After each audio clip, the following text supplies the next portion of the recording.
பஹல்காம் தாக்குதல் குறித்து ப. சிதம்பரம் கூறிய கருத்து சர்ச்சையான நிலையில் தன் கருத்து திரிக்கப்பட்டுள்ளதாக அவர் விளக்கம் அளித்திருக்கிறார்.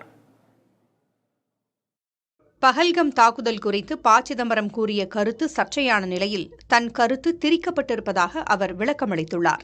பஹல்காமில் தாக்குதல் நடத்திய பயங்கரவாதிகள் பாகிஸ்தானில் இருந்து வந்தவர்கள்தான் என்பதற்கு எந்த ஆதாரமும் இல்லை என்று காங்கிரஸ் மூத்த தலைவரும் முன்னாள் உள்துறை அமைச்சருமான ப. சிதம்பரம் கூறியதாக செய்திகள் வெளியாகின.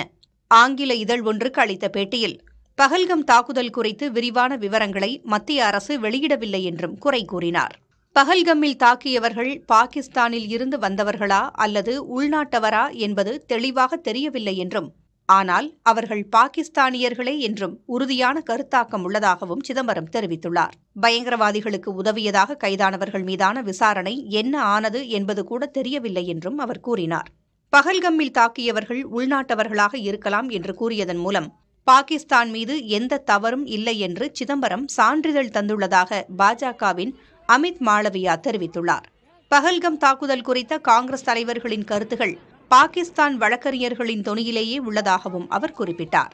இதைத் தொடர்ந்து எக்ஸ் தளத்தில் பதிவிட்ட ப. சிதம்பரம் தனது பேச்சு திரிக்கப்பட்டிருப்பதாக தெரிவித்துள்ளார். முழு பேட்டியிலிருந்து ஓரிரு வரிகளை மட்டும் எடுத்துக்கொண்டு அதில் சில வார்த்தைகளை நீக்கிவிட்டு தன் மீது தவறான கருத்தாக்கம் ஏற்படுத்தப்படுவதாக சிதம்பரம் தெரிவித்துள்ளார்.